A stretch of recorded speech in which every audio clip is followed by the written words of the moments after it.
Hello, and welcome to Attunement. In this podcast, I, with the help of some of my powerful friends, will be exploring healing personal, intergenerational, and collective wounds, the side effects of oppressive power structures, activation of connection to spirit, oneness and awareness, and the intersectionality of it all. Let's connect the dots.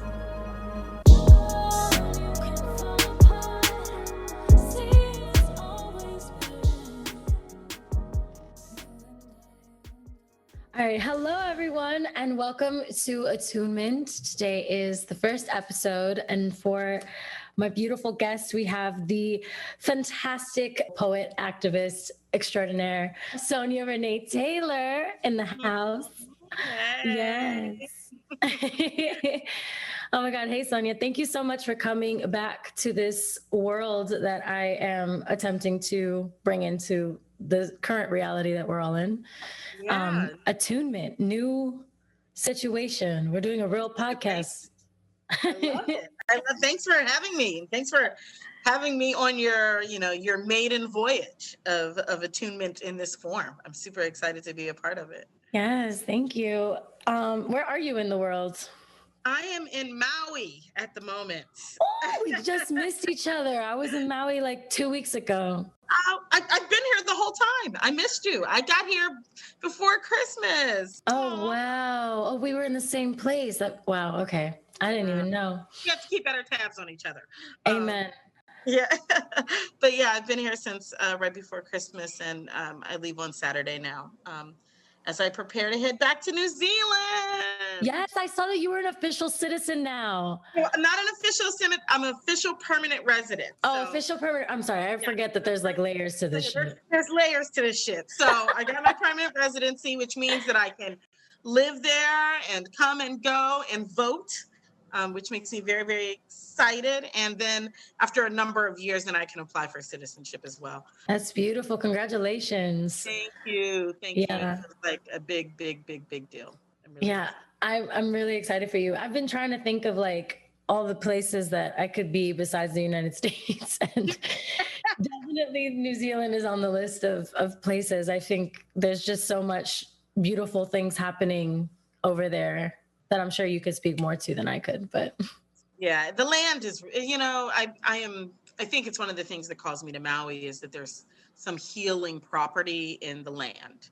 And I experienced that very much in Aotearoa, New Zealand, where it's just like the land is like, we want you to heal. And so we are going to work in alignment with you to do that. Yes, I felt that way very deeply when I went to Maui. I coincidentally went there right before I was supposed to head to Los Angeles to finish up my album. And when I got there, the day that I got there, this health issue that I've been dealing with on and off that I had healed, I thought actually hit me right when I got there. And I felt like the land was teaching me something and was reiterating to me, like, yes, you thought you had healed, and yes, healing, but healing isn't linear. Healing doesn't just end after, 2 weeks.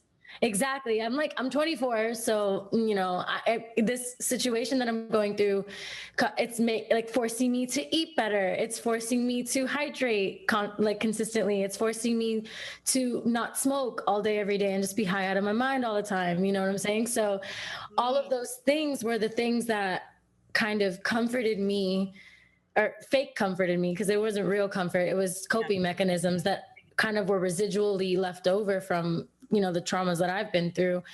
And God had been very clear with me, Spirit had been very clear with me about what I needed to do without the pain involved. And then the pain came, I feel as like a last resort because of my inability to listen. Yeah. Hard-headedness. My mama used to say, a hard head make a soft behind. And if ever that is not a spiritual lesson that I have, there's a comedian named Tony, what's Tony's last name? Is it Tony Brown? What's this man's last name? I find him hilarious. And he does these videos that are often about animals, where he voices animals, and often he voices cats who are smacking each other around. And oh my God, I know exactly what you're talking about. On Instagram? Yes, on Instagram, skippity paps. And I feel like the universe is often giving me some skippity paps. Like, I told you, now pat, pat, pat, pat, pat, pat. Oh my God. Absolutely. Yeah, there's some real major lessons that I've been kind of downloading since the beginning of this pandemic. It's just been, it's the spirit said, sit your ass down. We got some things to talk about. And I think that's been true on the collective, you know, and right, we're in a collective lesson about what we've been trying to run from, what we don't want to deal with, what is demanding our attention. And, you know, universe is like, we will create the circumstances for you to deal with it one way or another. Absolutely. I think that that's something that I would love to get more into with you for this episode. I feel like I just watched your TED Talk that you recently did, which was amazing. And I feel like that kind of energy of talking through, it goes back to this dealing with the shadow, right? So instead, I feel like for me in my personal life, I've run away from the parts of myself that I didn't think were beautiful. And the parts of myself that I knew weren't digestible to the world, because the world is so binary in how we deal with everything. And everything is either good or bad or, you know, this or that. And it's just so rigid that all of that space in between and all of that nuance just gets lost in side picking, you know? And so I feel like that's where we kind of run away from our collective healing so often, is in not having the capacity to look at things, to look at the ugly things with compassion, you know, because essentially we're all kind of a result of years and years and years and years of programming of white supremacist delusion, which is something that I've really learned from you and your work. And every time I listen to you speak, it's just, it's so ingrained into our existence. And we'd be lying to ourselves if we didn't say we were all complicit in one way or another by just being alive and having to pay rent. You know what I'm saying? Exactly. We're all in the system. And I think for me, that's one of the things that is, it's also, you know, radical self-love work, which is the work of my, you know, of my life and the life framework of what I do. Look at that. There's, how lucky am I to get these fabulous models? Look at this fabulous angel. This book is magnificent. And like you're talking about the radical self-love, the power of radical self-love, in your book, The Body Is Not an Apology, is just so, this concept is so needed in the world. And that radical self-love is the healing that we individually need to go to be able to even show up to collectively heal. Exactly. And that you know, it is radical self-love that allows me to be with my shadow self. It is the ability to know that I am lovable in my imperfection. I am lovable in my fallibility. I am lovable in the parts of me that feel the least lovable. And that is the work of radical self-love. Because if I can love me in the parts of me that are, you know, I'm gonna forget the person who this quote is from, but I believe it's Audre Lorde, that is like, you can't shame me for anything I've accepted about myself. Oh. Right. And so if I am no longer shameable because I love every facet of me, then I'm also no longer manipulatable. I'm no longer, you know, I'm no longer a tool in the efforts of oppression, because they can't do nothing with me, you know? And so there's a way in which we are no longer governable by oppression when we dismantle the things that we are the most ashamed of. And so, you know, radical self-love makes us ungovernable. And there is a liberation in being ungovernable to these systems. I 100% agree. Like, that was such a concise, perfect like sentiment. That's exactly what it is. And that's something that I've even realized in myself, like as I'm talking through this healing process that I've been through this past year. And it's bleeding into this year too. It's a process. It's really a process. It's not like healing, like I said, it's not something that I could do for 2 weeks and then be like, okay, good, I'm good. Let me just go right back to my bullshit. Like I couldn't do that. I really couldn't. And I thought I could because that's what I've been doing forever. That's what I've been allowing myself to do. Because like I said, it's difficult to look at those shadows. It's difficult to sit with those things and understand that through somebody else's lens and perspective, and especially through white supremacy's perspective, you're not good enough and you're not worthy of love, and you're not worthy of acceptance, and you're not worthy of success or whatever it is that you feel like, you know, you want to attain in your life. And I got really deep into my psyche about, why do I keep harming myself? Why do I keep self-sabotaging? And what purpose does that serve me at this point in my life, that I'm now, you know, I've been through a lot, but I've grown through it. And I'm at a point where I'm ready. My heart and my soul are like, I'm ready. But my body is like, no, you're not. You don't love me yet.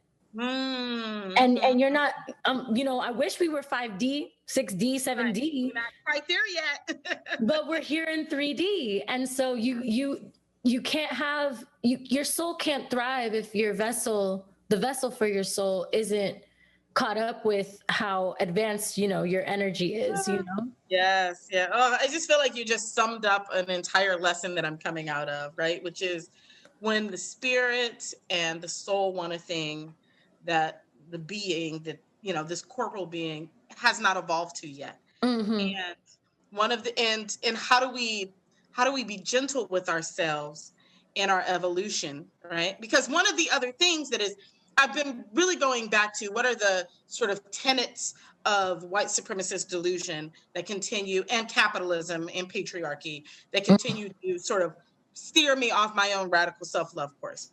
So one of the aspects of that is this experience of urgency, right? It's like, it has to get done now. I have to fix it now. It has to be better now, right? And for me, one of the ways that shows up is like, I want what I want now. And I'm not always willing to be clear about, am I ready for what I want now? And I just had, it was so painful. I just had a whole experience where and this started in August, where I was like, oh, there's a time. Oh, and I'm seeing it as I'm talking to you. So I'm tripped out because I'm having a real-time revelation as I talk to you. Let's go. Back in August, I had an experience where I was sort of directed that, you know, that there was energy of partnership that felt like it was directing me backwards to something from my past. And I was like, I don't want that. I don't want that. I don't care. I don't want that. Changing the timeline. Right. And so what I literally said to myself is, can you change the timeline? Like, if I'm on a timeline that's directing me there and I don't want to go there, can I change the timeline? I want this thing. And I did it. I changed the timeline. I did that. And when I tell you that the train left all the rails, crashed into all the buildings, burnt up the city, everything. Of course, honey, of course. Way off course. And so I'm sitting in this reflection right now because the thing that I was directed to behind me, I'm back there. And I'm like, how did I get back here? And it's like, because you were not ready to take the timeline you wanted was not the timeline you were ready for. And until you are ready, when you try to force the thing that you are not ready for, it won't be ready for you. Oh my God. And so so what I'm learning today, what I'm practicing today is, can I be with the lesson that is in front of me today? Ooh. Not the one that I want 20 years from now. Can I not be in 20 years from now? Can I not be in 10 years from now? Can I be in my present? And can I look at what it is that the universe wants me to know in my present and trust that it is preparing me for the future that is my desire? Wow. But I can't get there. If I get there faster than I'm supposed to, I'm going to fuck it up. Every time. Wow. I mean, we are living parallel energies, to be honest, because like I've been trying to get this music done for 3 years now. You know what I mean? Like trying to get it done.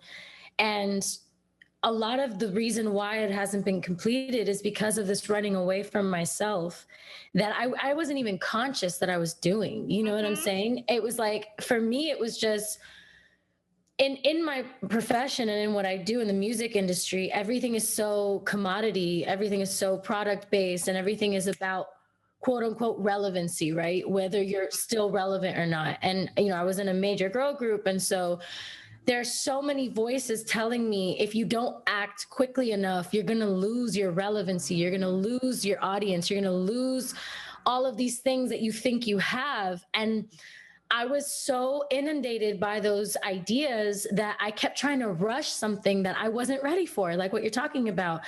Because I'm sorry, but if 2020 had happened the way that I had quote unquote planned it, Right. I would have burnt the fuck out. I would have not been well, because all of the lessons that I went through in 2020 and all of the things that I've learned up until even now, like I'm still going through the lesson.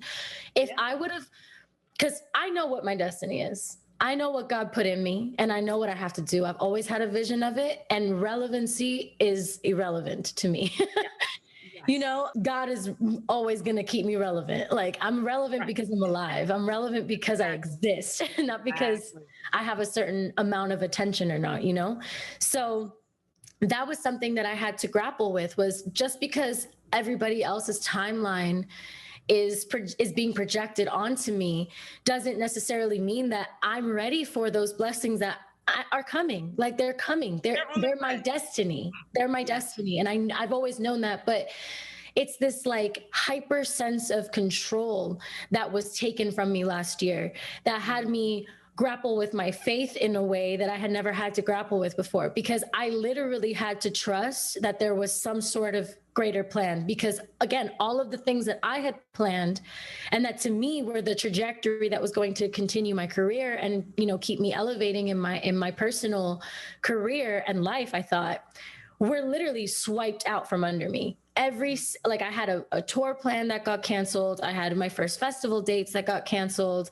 All of the income that I had planned for the year was just wiped out. It was just like, sorry, it's gone. And that normally would have caused me to completely panic, panic and just be like, what do I do? Where am I going? What am I up to? But I'm grateful because it actually forced me further into my faith and further into my trust of God and my ancestors and my team, my spirit team.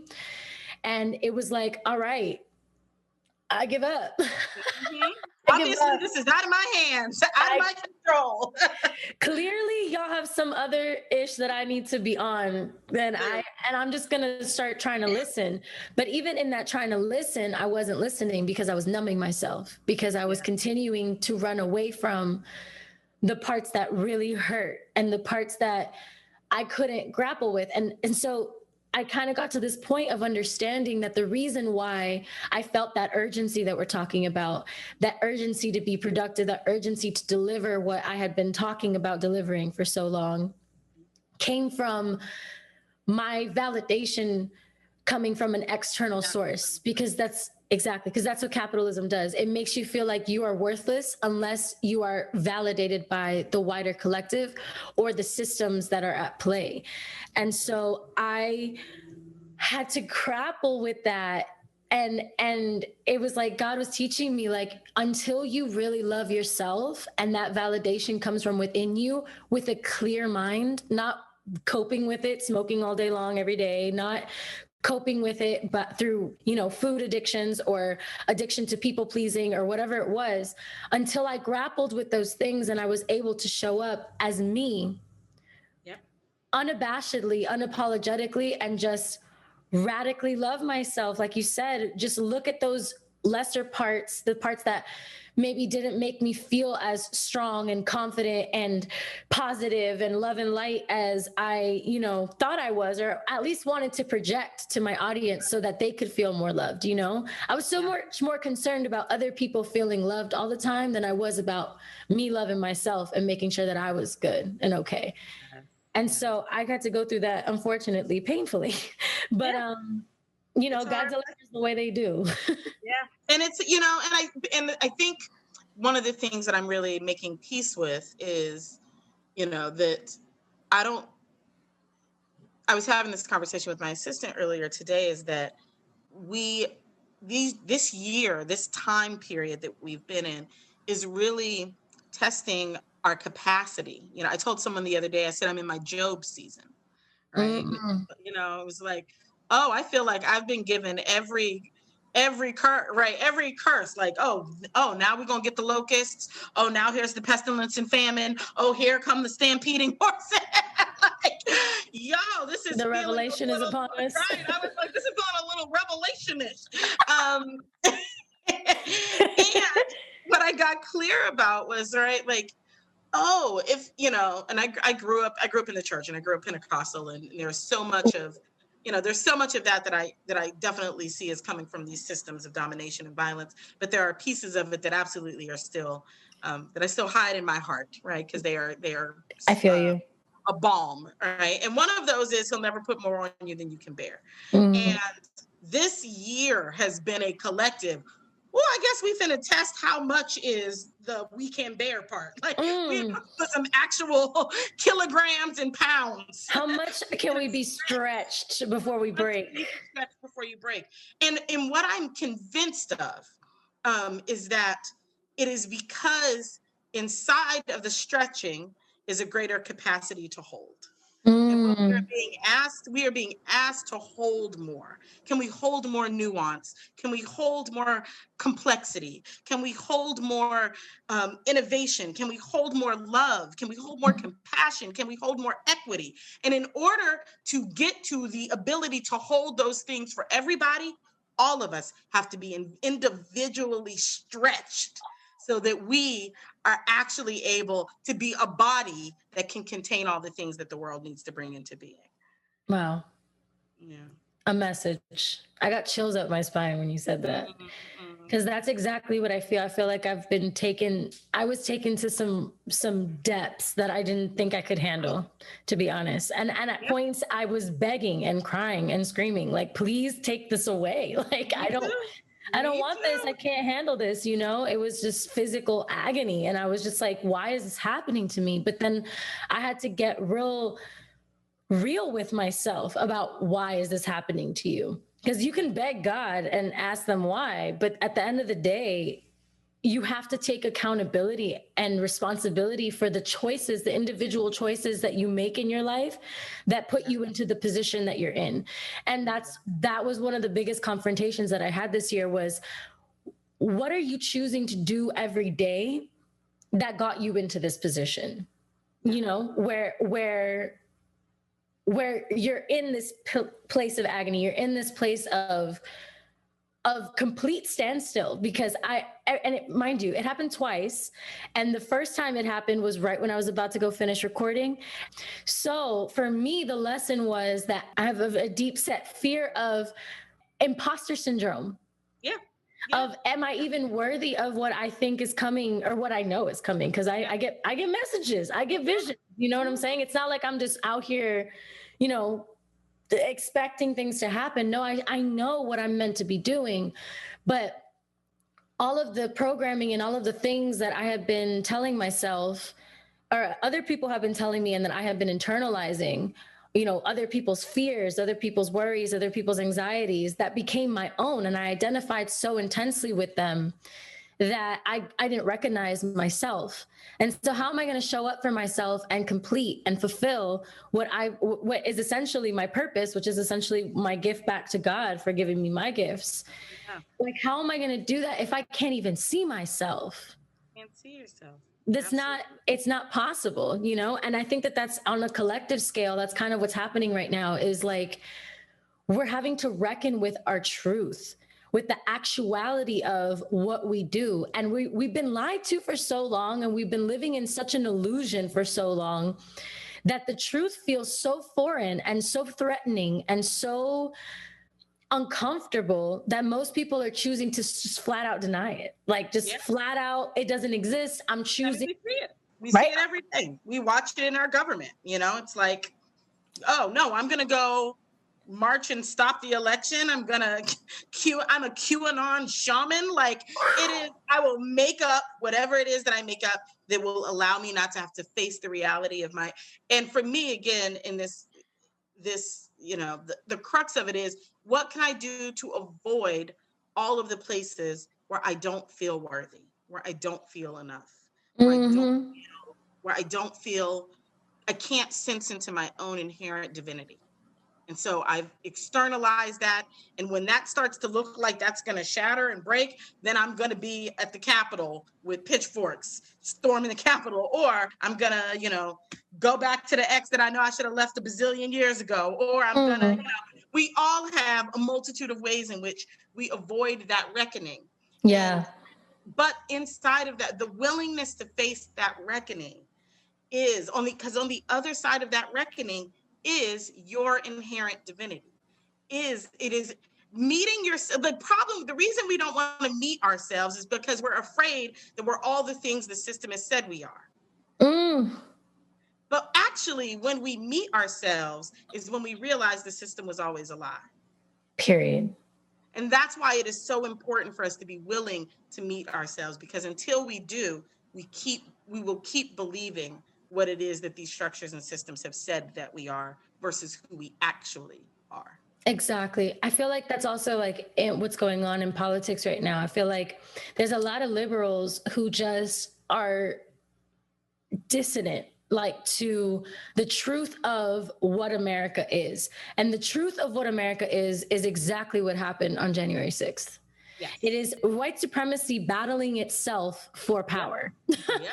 And at the end of the day, like, I feel like there's a conversation lost when we celebrate more white supremacy replacing I'm sorry, covert white supremacy replacing overt. Exactly. And I feel like that's kind of where we're at right now, is like people talking about, oh, we need to save our democracy. But I want to know when it ever operated as a democracy. Right. When was it ever operating as a democracy? Show me the receipts.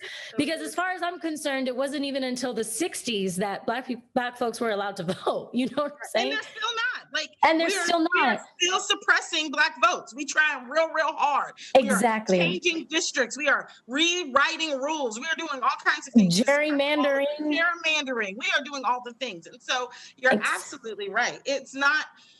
And again, America doesn't want to face itself, because the truth is, when you face yourself, you have to face, again, all of the things, all the illusion, all the lies, all the dishonesties, all the dark shame. But again, America is only a sum of its humans.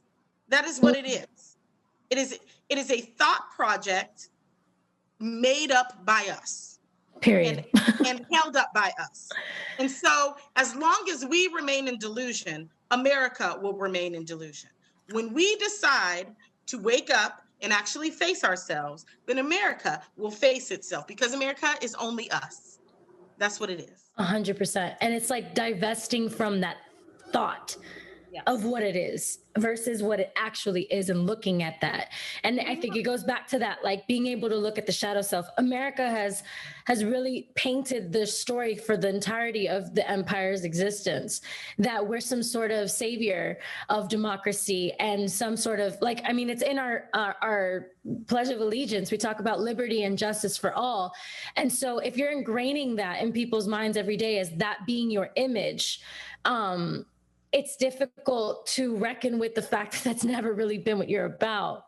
You know what I'm saying? Like, we're a country built off of genocide and enslavement of people, and that is the truth. And we are a country built off of having to take away resources from people in order to create this inflated sense of the American dream of anyone can reach this level of success. And also, it's even about what success means to us. That's something that I had to grapple with last year as well, was redefining what successful means. Because we've been taught here in this, overproductive type society that success means having more, seeing more, being more, and expanding, whether that's on a technological basis or whether that's on a, political basis or whatever it is. Like, we're talking about this constant progress, but there is no progress without looking at where we've been. And it's just such a deep inability for people to reckon with the truth of what we are and what we have been. And that is how we keep, it's like every time that I watch a news cycle, I'm literally like, yo, this could be playing in the 80s. This could be playing in the 60s. This could be playing in the 40s. Like, we see things like old ancestors talking about different things, like these old clips of people talking about racism and stuff. And it's the same conversation. It's the cyclical conversation. And it's so tiring because it's like, I can't even imagine how Black folks feel having to reiterate the same points over and over and over and over and over. You know what I'm saying? It's it has to be like just demeaningly exhausting. It is. But here's what I'm loving and I'm seeing right now is I'm seeing Black people tap out. I'm seeing Black people be like, the divestment. I'm not talking to you about this anymore. Yeah, there's a whole book called Why I Don't Talk to White People About Race, right? Like I am noticing, and this is going into a theory that I've been playing with, that I've been talking about lately, called what I'm calling the VCR theory, or the theory of obsolescence. I had never heard the word obsolescence until I talked to my dad, who's a technical writer. And part of what he does is he rewrites the manuals for military equipment that is now obsolete. So like stuff that just doesn't work anymore. And so he rewrites the manual for what to do. It's interesting. That's what my daddy does. And this is the first time I've ever even mentioned what my daddy does in the world. So shout out daddy. And so he's in the Department of Obsolescence, right? And I was like, I'm intrigued by this idea of what it means to become obsolete.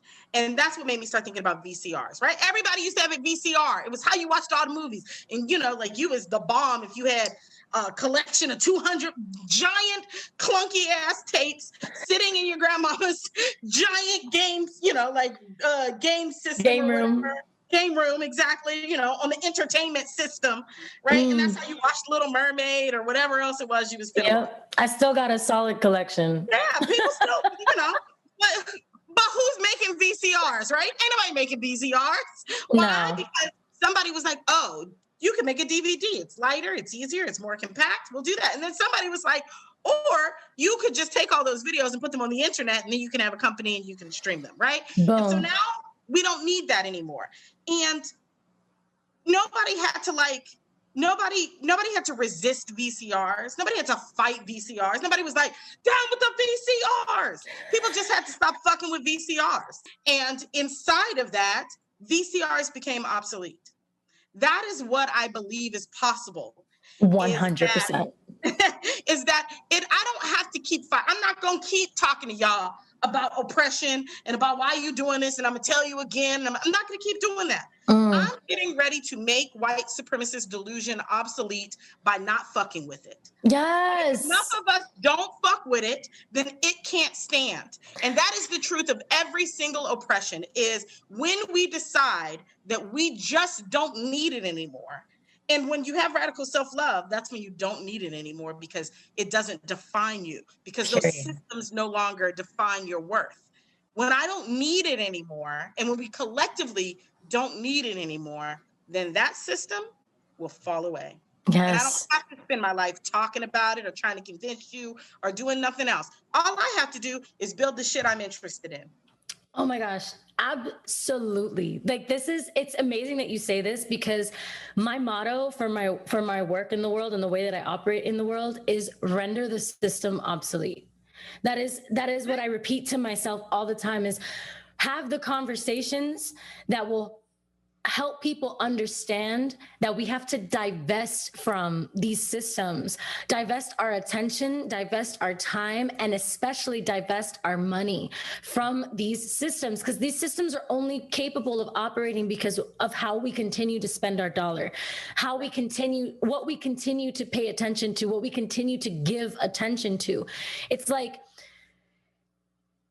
these mentalities and these mechanisms, they only have as much power as the people give it. People are the power. Our attention and our time is what's precious in this world. Our money is a byproduct of what we pay attention to and what we spend our time on.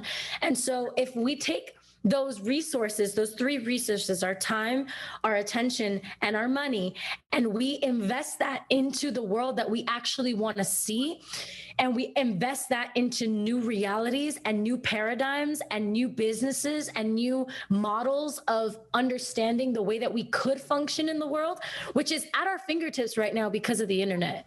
Yeah. Like you were just recently talking about what happened with the Robin Hood situation. Yeah, Game Boy. It is all GameStop. Yeah, it's all an illusion that we maintain with those three resources. Yeah. And so if we can understand that, and again, you saying this exactly it through radical self-love, through understanding that your worth is not defined by whether or not you can fit into those molds that exist. Like what has existed clearly isn't working and has never worked for everyone or all of the people, because we're in America brainwashed into this like exceptionalism where like we're the best and we're the greatest and we have the best this and the best that and the best the other. But our homelessness rate is insane. Our child abuse rates are insane. There's so many kids in America that go without food. There's poverty, there's famine, there's lack of resource everywhere around us. So how can we call ourselves great? Yeah, what is so great? Because you can call yourself anything and it doesn't mean it's real, right? Exactly. Because it is all an illusion. And I think to your point, like when you talked about, right, like, oh, every time I tried to do this thing, I kept being brought back to, but no, are you ready to look at yourself? But no, are you really ready to look at yourself? And on a collective, that is what the United States is in right now. 100%. That is why to the rest of the world, the US looks completely bonkers. Batshit. We are the laughing stock of the global community. Oh my God. That's what we get for divesting from education. That's what we get. Right. And because we will one way or another, and this is true on the individual level, and it's true on the collective level, and it's true on the governmental level and the nation state level, we will all be asked to actually have to reckon with our shadow.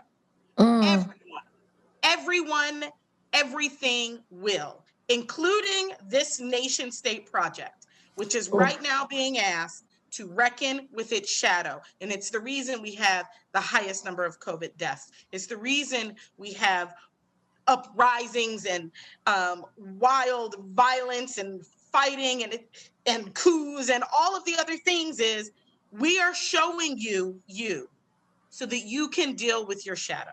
And when you deal with your shadow, again, on the other side of that shadow self is our authentic self, is our love self, is our most compassionate and generous self. But we must reckon with the parts that are not first. And the US must reckon with itself, or it will render itself obsolete.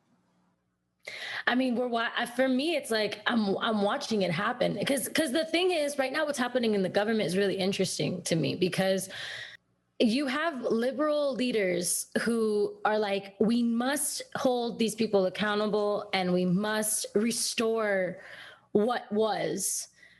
But that to me is such a contradiction, because you cannot possibly hold what's happening accountable without reckoning with what we actually are and were. And so there's that dissonance that keeps the real conversation from happening. And because we're all putting our eggs in Biden's basket without realizing how much covert white supremacy is that administration is seeped in. It doesn't matter what color the people are involved. You know what I'm saying? The optics of politics are what got us here in the first place, because we have been an optic political regime for so long. It's all about optics. It's all about how things look. It's all about maintaining the ego self of what America is. You know what I'm saying?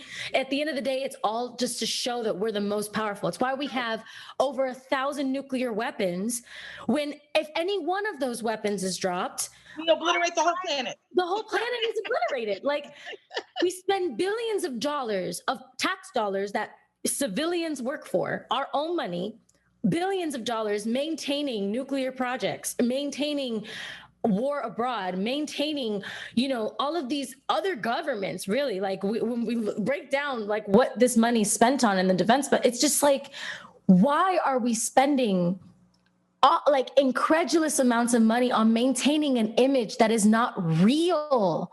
It's not even the truth.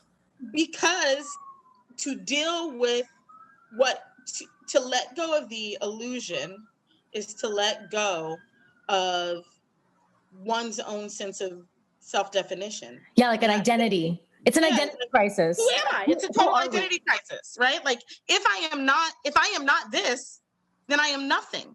Because the entirety of my identity and being has been externalized into this thing over here. So Yes. if I'm not, and again, and I want to keep making the connection between the macro and the micro, right? 100%. Right? And so it's like, we ask ourselves the same questions. If I never made another album, who am I?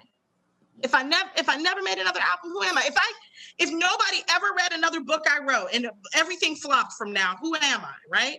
These 100%. are all the things we are grappling with. And so when I first started The Body Is Not an Apology, I was at a women's retreat. And during that retreat, my meditation was, may I die to ego. May I die to my ego. And what I was asking for was, may I be a clear vessel for this message to come through. Because if I am not a clear vessel for this message to come through, then whatever happens to this message now becomes conflated with me. So if people don't want it, then they don't want me. If people don't want, if people ain't listening, then they're not listening to me. If people think it's stupid, then I'm stupid. If I cannot be a clear channel for a thing to move through, then I become whatever that thing is, and I am subjected to the fate of that thing. So if the United States is subjected to the fate of whatever it is it believes will happen, if it isn't the most powerful, if it isn't the most dominant, if it isn't the thing that can overtake and overrun and govern by brute force and make the most money and make the most money, if I am not that, then I am nothing. And one of the things that I think is, I did a video about this not too long ago where I said white supremacy is a death cult. And straight up. It just is like white supremacist delusion because it is so deeply entrenched in its externalized identity. It would rather kill everything than give up that identity. Oof. And that's why we have those kinds of nuclear weapons. Right? Like, if one will go off, we all dead. And white supremacy is, I would rather see us all dead than to see myself not defined as the greatest or most powerful. Oh, that's it. That is literally it. And I feel like you on this macro micro level, while we were talking about the macro, I thought of my own battle of like identifying so intensely with what my coping mechanisms. Right. And like, what the hell? All of the weed and roll everybody their own joint, the best joint roller that period. I still, to this day. Right, my skills. My skills are still, you know what I'm saying? But I identified so intensely with that I was willing to compromise my health. I was willing to go through physical agony to maintain, no, but I just want to get high. Like, I just like being high. I just like it. Fuck it. I want to do it. And that was when the second round of pain hit me. That's when I had to grapple with that. And I lost it. I had like a total breakdown because I was like, Lauren, what is so broken inside of you that you would rather harm your physical body and put her through insane amounts of pain? Like, you would rather do that than give up a vice. Yeah. For however long it is. That's not saying you have to give up smoking forever and never, amen. It's just like the smoking being my every single day, all day, every day, completely dehydrating my body, completely like just depleting her of even being a clear channel for spirit, because I'm a channel. Like I'm spiritually very connected, and I've been as spiritually connected as I have been without being clear. So imagine once I actually clear out all of the fog of being able to be a clear channel and being able to separate your personal identity from the message that's coming through that needs to be shared with the collective, because that's essentially what I am. And that's what essentially I was trying to numb and trying to run away because of the imposter syndrome that met me on the other side.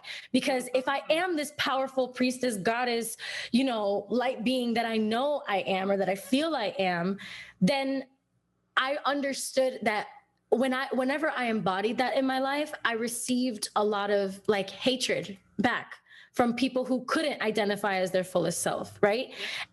How can we transform power over to power from?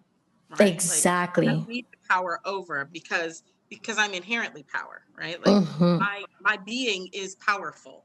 again, if I recognize that as my innate divine nature, then I don't have to prove it.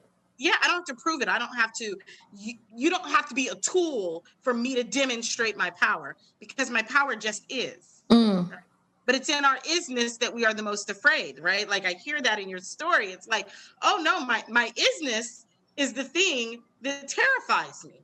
And so, I'm gonna put some weed on top of that isness so that I can manage it a little bit, right? I'm gonna put some codependency between me and my isness so that I can, so I can make my isness about you, so I don't have to deal with my isness about me, right? Yes. Like there are all of these ways in which we are grappling with what it means to let ourselves just be in the fullness of ourselves, and to trust that it is enough, to trust that it is okay, to trust that it is what will get us where we need to go. And again, the U.S. is really at this opportunity, this point. And I say the U.S. and I mean the government, but I also mean all of us in it. We are at a point where it is, again, if we can stretch to hold the fullness of our isness, then we can hold all that the U.S. could be. We can hold that liberatory possibility, that liberatory imagination within all of us, if we stop trying to hide our isness. 100%.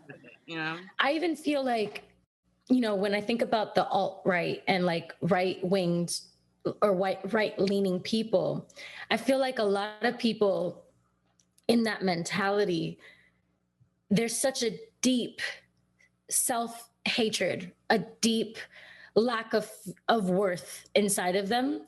And so their way of feeling worthy it has to be about dominating above something else. That's why the supremacy concept is necessary for them to feel worthy, because they don't have that inner self-love at all. It's not anyone that I have a conversation with that thinks that way and that rationalizes the way that a lot of people who lean towards that ideology do, is that it's even interesting is like anytime that they try to understand the left side of things, because they're not enough yet, and because they haven't done any of the conscious work necessary to get to where we are, to where people like you and I are, like it's that rejection and that constant abandonment feeling that makes them run even further to the other side, because they feel more safe and like they have a more nuanced ability to express themselves within a hatred group. Like people who just perpetuate hatred, whether that's self-hatred or projected hatred onto others. Because when you love yourself, you're really not worried about anybody else. Like you don't have time. You don't have time. I think I'm just like, the amount of emotional work it takes for me to get my lessons. I ain't got time to be over here hating large groups of people. Like, who has time for that? It just doesn't. You're clearly not doing your own assignment if you have that much time to be worried about other people. Exactly. You're clearly not doing your own assignment. And that's how I know that work is about avoidance. It is about, I refuse to run toward me. And so I will run away from me at any cost. And the furthest away from me is hating this group who is in the way of at least the illusion of who I could be. 100%. Yeah. 100%. And it's just like, they're so inundated with scarcity and lack and, that like survival of the fittest mentality that Darwin gave us all. You know what I'm saying? It's like, it's just so the antithesis of what it means to be alive on this earth, because this is an abundant planet. This is a space that has an abundance of love at our fingertips if we so choose to choose that. Absolutely. It desires to resource us. It is, and again, I think this part of it is that we are in this binary, we are in this dichotomy that is the illusion, illusion that there is an other, right? Like, I am the earth. And so goes the earth, so go I. Which is why in the middle of a global pandemic that's likely caused by the ways in which we have, cross-contaminated animals and all sorts of other things. And so consequently, we have messed up our biosphere in such a way that things that normally would not be able to spread now spread. So Period. goes the earth, goes I. And consequently, inside of that, now we are grappling with massive death and massive disconnection and massive loneliness and massive unemployment, et cetera, et cetera, et cetera. So goes the earth, goes I.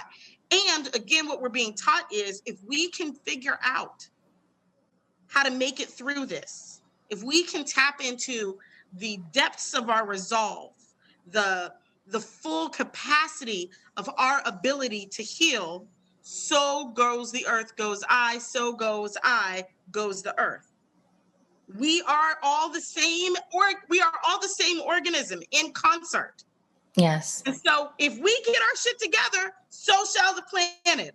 And the planet is like, if you don't get your shit together, we all get out of here. Deuces. Period. There's really no way around it. And I 100% agree with you. I feel like, and that's why I love your work so much.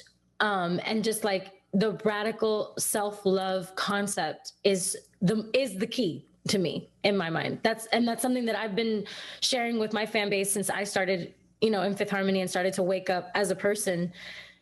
I've been sharing that message so much. It's like, you need to learn to love yourself. You need to learn to look at yourself in the mirror. You need to learn. And that doesn't just mean, looking at it and being a perfectly fit version of a human that's digestible for everybody. You know what I'm saying? Like, it doesn't mean that. It doesn't mean anything physically, actually. If taking care of your physical body is important for your health, because again, it's the vessel that allows your spirit to live in it and dwell in it. But it's that emotional and spiritual element of grappling with who you really are, who you really have been, and atoning for the parts of you that weren't able to show up as well as your mind has evolved to. You know what I'm saying? Like, I think that there's a lot of, again, self-hatred that stems from not being enough and feeling like when you don't show up as enough, you're going to be abandoned and you're going to miss out on feeling that sense of oneness. Because at the end of the day, that's all we're craving. All of us are craving a sense of belonging, of oneness, of safety and security. And what all of these systems have taught us is that you're not deserving of those things unless you do X, Y, or Z. Exactly. And so that mentality being so ingrained into all of us is why somebody can stand up and say, I'm better than you and you don't deserve this because I need this, and this, And if I need this and you want that too, then we're going to have to go to war and battle it out in order for me to have this. And you have to just deal with the scraps. Yeah. But that whole mentality is like this push and pull that humanity has been in for so many centuries globally. America's a very young country. We talk about America as if it's like the epitome of all that is, you know what I'm saying? But America's a young ass country. Like, we have not been around very long. And it's no different than any other major empire that ever was in that sense. There's always been classism. There's always been this kind of hierarchy and dichotomy that keeps a certain people's underneath and uplifts a certain other people's. But the people up top have all the resource that if spread, if actually given to others, if actually. And it's more complex than just like communism or socialism or isms of any sort. Like, these are all just thoughts that humans have created, systems that humans have created to like classify ourselves and put us into these mechanisms of control. And it's not, and some things are not meant to be controlled. Some things are not, our existence is meant to be in flow with the universe, in flow with spirit and what spirit is deeming. But our intense need for control and power and money and whatever else it is that we've associated with what power means keeps us in these cycles, like these fucking cycles that are endless. And it's just, it's, I don't know. I see it, and I know you see it too. It's like, you see it from this higher perspective and you're like, God damn, like, these humans are so dumb. Now, come on, y'all, let's stop. And that for me is why, like, that is the point of my work is that we keep building these systems as a way to define ourselves. Mm-hmm. It is all about, how do I understand who I am? How do I make sense of the world? How will I have a sense of belonging? Here's the deal. Until you belong to yourself, you will never have a sense of belonging. Woo! Say it again. Until you belong to yourself, you will never have a sense of belonging. And so you will always feel that, and you will always be searching for it externally. And so until we actually decide to be in what it is that we want out there in here, until we stop trying to build it externally and recognize that we will not be able to sustainably build it externally until we build it internally, it will not last. It cannot be sustained. And that is why empires fall, is because it is an attempt to build externally what has not built internally. And we have the option and opportunity right now to belong to ourselves radically, lovingly, unapologetically, in our shadow, in our mess, in our uncertainty. And the more that we can embrace every single part of that, the more that we can belong to every part of us, then the more we can create a world that can belong to every part of us. Mm-hmm. And reflect that. Collective, right? Us, the whole. Us, the so goes I, so goes the world, right? Yes. And so we are being, I believe that we are at this point in history where, and I think many iterations of history have been brought to a point where the question was, will you keep going this way or will you go this way? Mm-hmm. Right? Or in that fork. We are at that fork. And we are being given the opportunity to pick a different path, to choose a different timeline, one that we actually, and the question is, are we ready for the new timeline? And I think we can be. I think we've been given the lesson. We've been in class, hard class, finals exams, just sweating out here. It's been hard. And I think we're getting it. I think we're getting it. And I think I don't actually think we have much of a choice not to, because the path we've been on is unsustainable. It's unsustainable as a species. 100%.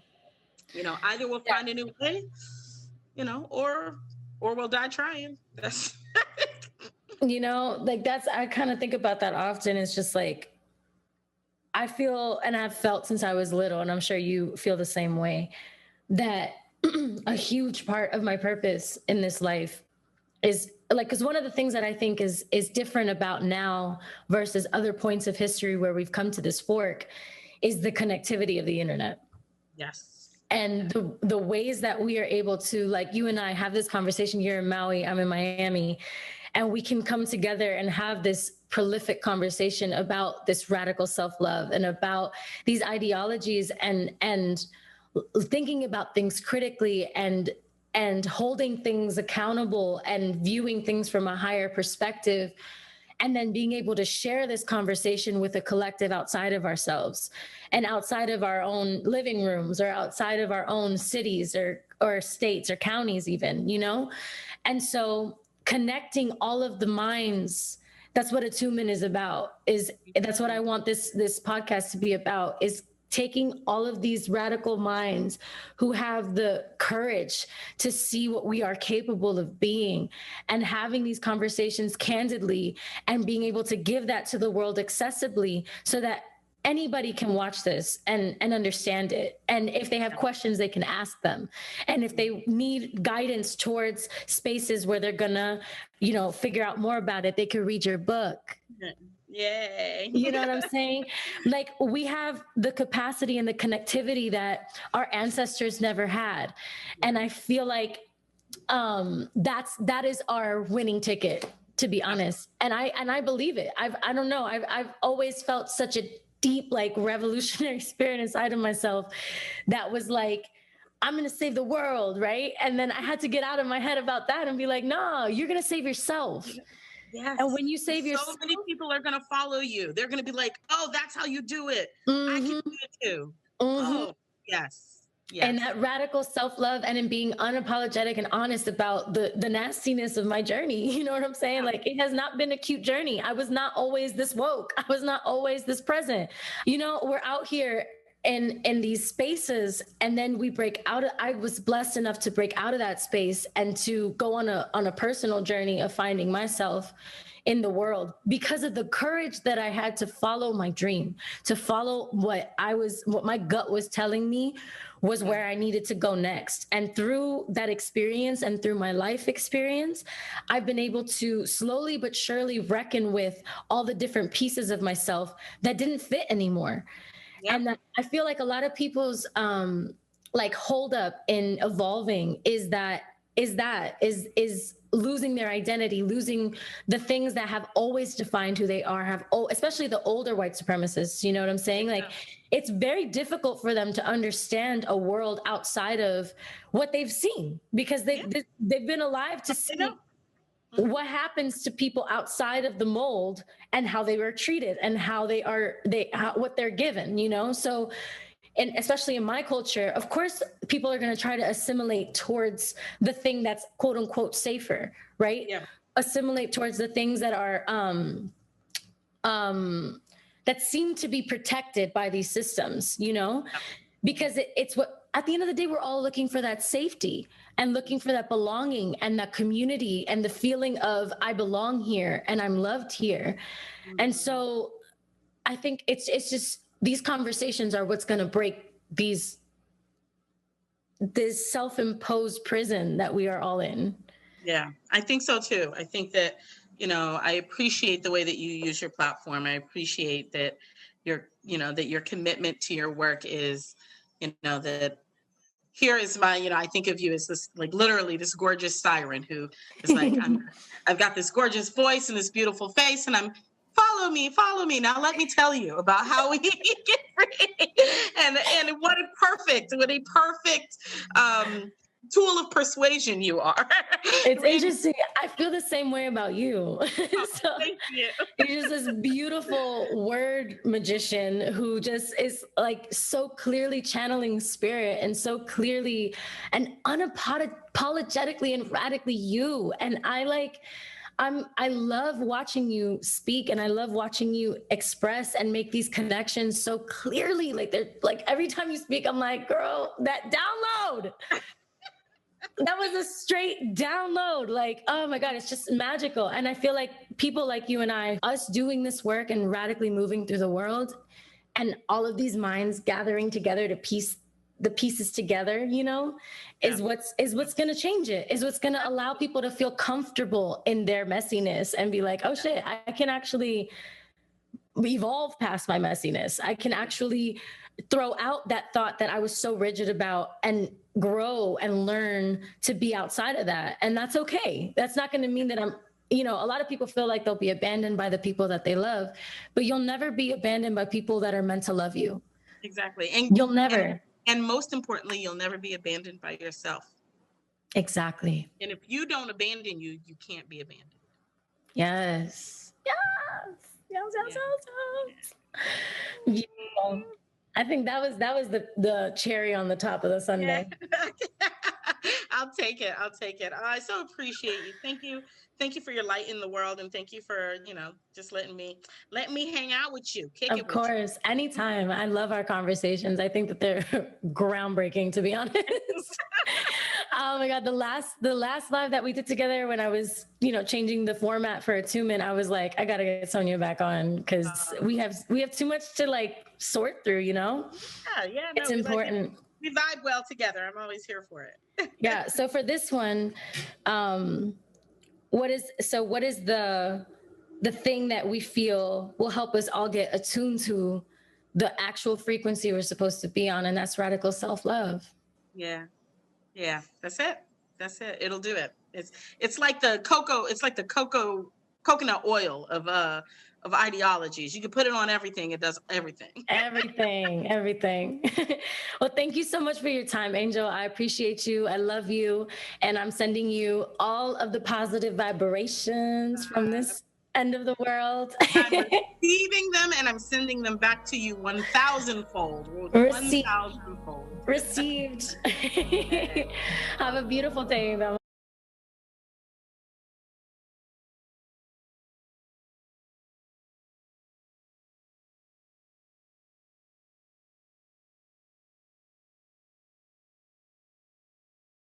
Ciao.